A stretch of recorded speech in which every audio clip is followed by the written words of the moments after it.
asalaamaaleykum mbokk yi ni siiw si Daara Technologie ñu ngi leen di gërëm te di leen jaajëfal dal leen ak jàmm si seen nouvelle vidéo alors ñu continuer application bi alors fii idée bi comme ni ma leen ko waxee woon sànq moom mooy par exemple créer application boo xam ne gestion note lay doon ñu laaj le titre ak contenu nga saisir ñu enregistrer avec toutes les validations de base. Alors pour cela on va le faire de manière très organisée dossier yi aussi bëgguma par exemple mu jaxasoo dossier yëpp dama bëgg mu organiser wu en même temps. Vidéo yi aussi bëgg moom mu gudd quoi donc pour cela donc fii damay créer benn dossier boo xam ne dama koy tuddee explication après ma jël fichier explication point html bi dugal ko foofu. Alors fii ma créer beneen dossier bu tudd app si biir app ma créer fa app point html si biir app ma créer fa index.js si biir app ma créer fa style.css. Alors donc fii lenn rek laay soxla mooy architecture HTML bi bam point d'exclamation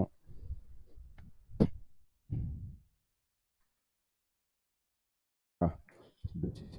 nekk donc HTML d'exclamation entrée. Alors fii ma récupérer CDN yi bon je pense que enregistré woon naa ko fii donc CDN yi laay jël donc CDN yi mooy CDN Bootstrap bu font awesome ak bon fii fichier CSS la damay jël lépp ma daal di ñëw si sama index.html après la balise title ma def leen foofu. Alors fii ça change pas parce que sama fichier bi style.css la tudd donc li si des mooy ma inclure sama fichier JavaScript. Alors fii damay def tout simplement fichier JavaScript ou bien je peux dire index.js. Voilà et là c'est la balise script src ma jox ko chemin bi ni ko demal ci index.js. Donc une fois que ma def lii ça veut dire que tout simplement sama fichier app.html instant yi xam na sama fichier index.js mais en même temps xam na aussi sama fichier style.css comme xam na leen donc lépp lu ma def ci index.html bi ak lépp lu ma def ci style.css bi automatiquement dama koy gis mu apparaître ci app.html. Alors donc lan laa bëgg a def déjà dama bëgg par exemple benn liste bon liste damay dem tout simplement ci get bootstrap ma daal di xool donc dama bëgg par exemple foo xam ni foofu laay lister par exemple node yi. Alors pour cela je peux utiliser mën naa utiliser liste groupe. Alors liste groupe yi bëri na fii yéen a ngi gis par exemple façon bi bon man damay chercher boo xam ne dafay am checkbox on va chercher boo xam ne day am checkbox nga xam ni checkbox c'est pour lan la da ngay mën a par exemple di cocher après di supprimer. Bon je vais vous montrer comme par exemple fii dinaa mën a cocher après ma am benn bouton supprimer buy affiché wu n'est-ce pas bouton supprimer bu da nga koy masquer par défaut léegi dès que nga cocher rek après am na benn bouton supprimer ak modifier buy apparaître nga ma cliquer sur supprimer mën naa cocher yu bëri supprimer ne la en même temps wala mën naa cocher par exemple benn modifier ko en même temps donc c'est ça qu'on va essayer de faire donc fii je pense que on peut prendre ça donc je pense que mën nañ jël bi donc damay copier tout simplement le code me revenir ici à ce niveau-là je fais CTRL V. Alors en réalité contenu bi nekk fii nii du HTML bi moo ko war a afficher directement mais JavaScript moo koy war a afficher mais juste pour voir lan am damay dem ma actualiser ma xool qu'est-ce qu'on a avant ñuy avancer donc fii ouvrir dans l'explorateur de fichiers je tape sur entrée et là yéen a ngi gis par exemple voilà gis ngeen ni mu débordé woo déjà par exemple ça occupe toute la ligne etc. Fii la ñuy commencer maintenant gérer ko donc pour cela dama naan ko utiliser tout simplement col lg 6 n'est-ce pas pour wax que ni dama bëgg donc fii ma actualiser nga occuper 6 instant occupé na 6 léegi il faut que ma def ko de telle sorte que par exemple mu mx auto mu dem ci digg bi donc fii dama koy centrer mx auto. Alors li ci des mooy ma wàcce ko tuuti donc ça je vais le faire avec CSS. Alors pour cela damay sélectionner fii dama koy jox benn identifiant tout simplement bu ma neexoon aussi ni ko bon mën naa ko jox identifiant ni ko liste note. N minuscule la. Liste des notes, donc ma sélectionné fii, CTRL C, ma dem sama CSS, dièse spa, ni ko margin top 30 pixels, je pense que dina baax. Ma ñëw fii actualiser, bon 30 pixels dafa tuuti, yokk ko ba 100 peut-être, actualiser, voilà. Donc ça me va, bon 100 je pense que sax dafa tuuti, ba ma def ko 150, 150, voilà, donc ça c'est bon. Bon, pour que mu gën a lisible, xaaral ma changer background bi en même temps. Donc fii je viens ici, bam, sélectionner la balise body, bam, bu ma neexoon tabet ma def fii point étoile directement, étoile comme ça. Bu ma neexoon ma def HTML directement, mais bon je vais préférer tout simplement de faire body. Léegi ma ni que background color dièse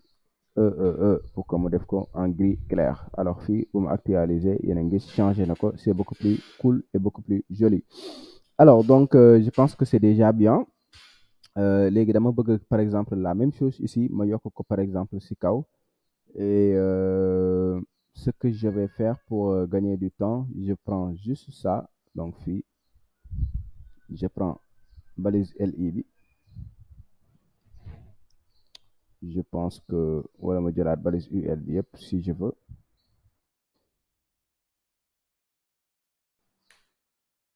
ma daal di koy yokk foofu. Donc balise UL bi lépp laa dupliqué waat. Donc fii bu ma actualiser di ngeen gis ni lépp lay jëlaat. Alors ma daal di effacer tout ça. Donc identifiant bi aussi dama koy supprimer. Donc ma ñëwee fii ma actualiser, c'est ça que j'ai. Alors gis ngeen ni mu ko ajee ci kaw. Alors ce que je vais faire c'est juste comme ça, damay bël ULI bi ma def CTRL X, ma daal di effacer ce truc là, daal di ñëw ba fii ma daal di ko fi ñambas. Alors bu ma actualiser yéen a ngi gis ni ko ci ajouté. Maintenant dama bëgg mu am espacement, donc fii damay ñëw ni ko margin bottom, defal ma un margin bottom de 4. Alors si je viens ici, bam, il y aura un margin bottom, c'est bon. Alors donc peut-être juste parce que ce que je voulais faire c'est que li formulaire laa ko bëgg a def. Donc dama ko bëgg a def benn formulaire boo xam ni damay def ay ñaari champs ci biir. Alors pour cela dama koy jox benn identifiant, la balise LI en tant que tel, je lui donne tout simplement un identifiant que je vais appeler FRM pour dire formulaire. Maintenant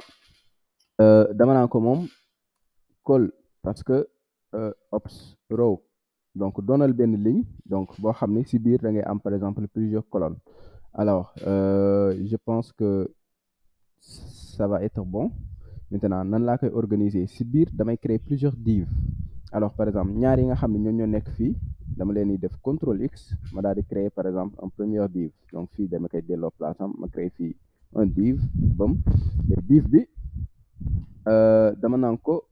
occuper 4 colonnes. Donc fii je fais classe col LG. Je pense que bu ma amee 4 après beneen bi message bi ma am 6, après ma am benn bouton quoi. Donc noonu laa bëgg mu mel ko.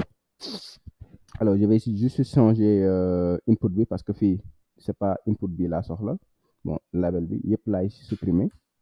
ma defal sama propre input. Donc fii damay def benn label ma jox ko classe. Bon avant ma koy jox classe bi, pour wax leen classe bi lan lay signifier, fii damay def tout simplement titre, bam. Alors ma def sama input type texte, name ma ni ko titre, id aussi titre. Là aussi je peux dire titre 1. ma jox ko classe forme contrôle, classe forme tiré contrôle. Alors bu ma actualiser di ngeen gis li may am, yéen a gis pour le moment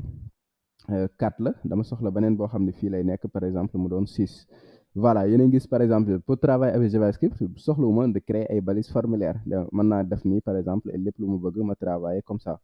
Alors c'est déjà pas mal n'est-ce pas damay dupliquer contenu bi tout simplement mais yéen a ngi gis titre bi gis ngeen ni mu collé ak champ bi donc pour éviter loolu damay ñëw fii classe ma def forme label. Donc fii bu ma defee forme label ba ma ñëwee ma actualiser di ngeen gis un petit changement yéen a ngi gis par exemple léegi am na espacement. Alors c'est bon n'est-ce pas damay ñëw tout simplement ma copier ko je fais exactement la même chose wax fi yàqul jën bëm léegi fii dama naan ko hop du 4 mais 6 parce que titre bi par exemple mooy nga ni anniversaire supposons que par exemple nga ni da ngay enregistrer benn note sa anniversaire la titre bi mooy doon anniversaire contenu bi mooy doon par exemple lan ngay enregistrer ban note ngay enregistrer par exemple est-ce que date bi ngay enregistrer est-ce que ñi ngay invité ngay enregistrer lan ngay enregistrer exactement loolu mooy doon par exemple titre bi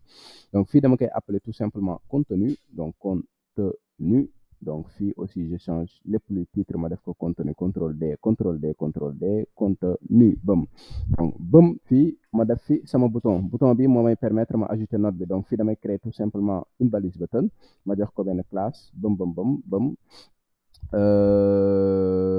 je pense que btn primary laa koy jox pour mu bleu primary bëm ma jox ko par exemple benn identifiant id tag ma tuddee ko lan sama gars yi wax leen donc fii btn submit laa koy tuddee submit pour wax que ni buñ cliquer dañuy par exemple soumettre le formulaire. Alors donc moom boo xoolee fii lan laa utiliser 6 plus 4 ça fait combien 6 7 8 9 10 léegi les colonnes de Bootstrap c'est 12 colonnes maanaam boo jëlee benn ligne en réalité mën nga si am 12 colonnes donc looloo taxoon ma def fii lii par exemple ma ni benn ligne la moo tax ma def fii row donc ma effacer espacement bi léegi benn ligne boo ko jëlee da ngay am 12 colonnes donc comme fii am naa 4 colonnes fii ma am 6 colonnes donc 4 plus 6 ça fait 10 kon dese na ma yeneen 2 colonnes donc yeneen 2 colonnes yi dama naan ok bouton bi yow occupé yeneen 2 colonnes yi des donc col LG 2 voilà donc fii boo defee 3 dafay am débordement parce que dootul ko mën a def si même ligne bi donc fii moo tax il faut mettre 2 alors bouton bi bu ma neexee ma def texte ma def fii par exemple enregistrer mais pour que mu bañ a gudd damay dem font awesome ma récupérer icône bi par exemple daal di koy comme am naa par exemple icône font awesome bi CDN font awesome bi je peux venir ici directement je crée une balise i avec une classe fa solide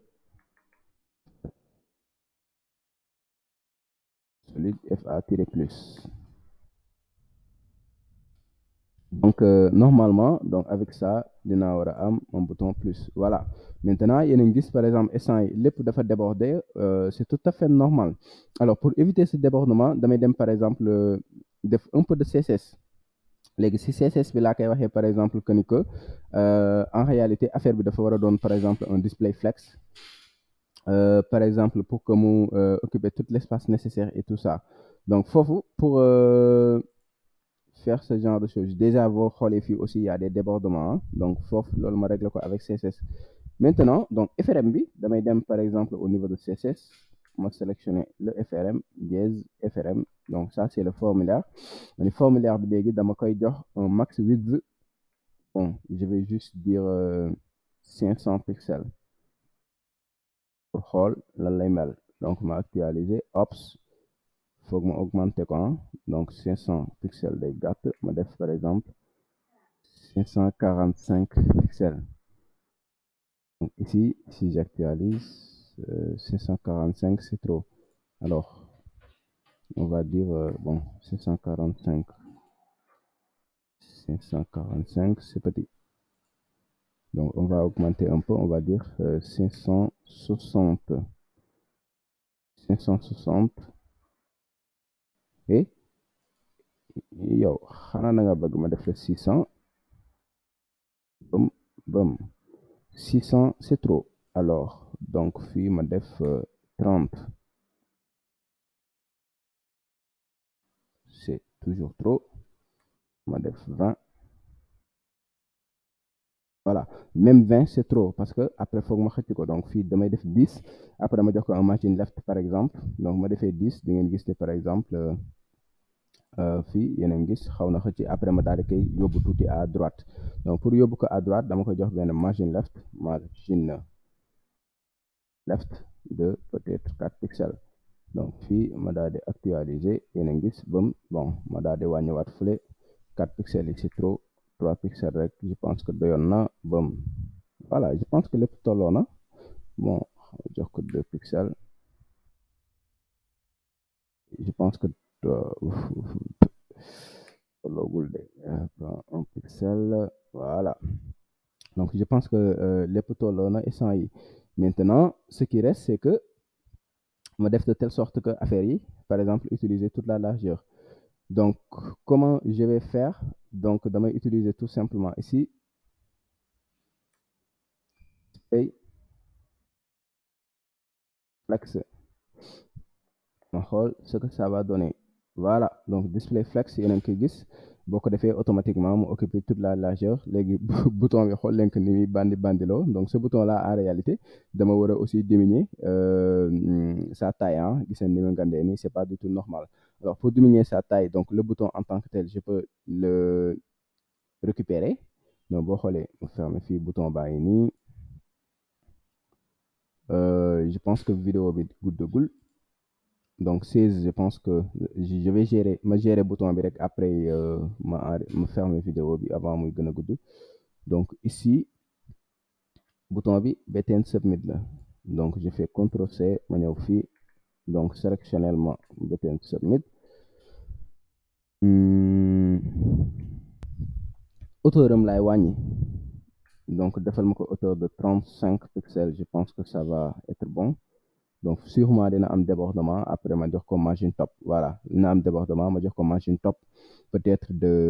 30 pixels donc margin top de 32 pixels par exemple donc, si je viens je clique ici et voilà donc fii tout est ok donc si je clique ici pour le moment rien ne se passe il n'y a aucune validation qui se fait mais quand même on peut faire des validations en HTML par exemple ici on peut venir ñu def recarit donc les validations en HTML ne sont pas fiables mais mën na ko def tout simplement pour wax que ni ça c'est requis mais ça aussi c'est requis donc est-ce que fii type submit la am donc on va mettre ici type submit pour que mu xam ni n'est-ce pas lii j'actualise n'est-ce pas pour le moment rien ne se passe mais n'empêche on a quelque chose hein? Donc peut-être ajouter juste un titre ici nan la titre bi mën na doon peut-être un H1 ou H4 pour mu bañ a gudd donc fii je peux avoir juste un H4 et une note voilà donc H4 ajouter une note boum voilà je peux centrer ça donc foofu dama koy centrer sélectionner ma H4 ni ko text align center en gras font vect bold et là je pense que dafay foncer trop après ma diminuer opacité bi donc ça c'est trop foncé mën naa diminuer opacité bi ma def opacity 0.7 bam et bam voilà donc peut-être ma ajouter juste benn HR boo xam ni ça va être très fenant donc fii HR pour que mu am benn séparateur bam et bam et voilà donc am nañ benn page boo xam ni pour le moment c'est plutôt cool idée bi mooy lan par exemple lii yëpp dañ koy supprimer après ah donc lii après dañ koy supprimer def de telle sorte que buñ cliquer fii ñu saisir par exemple le titre saisir ñu enregistrer ñu daal di koy afficher fii automatiquement donc loolu benn la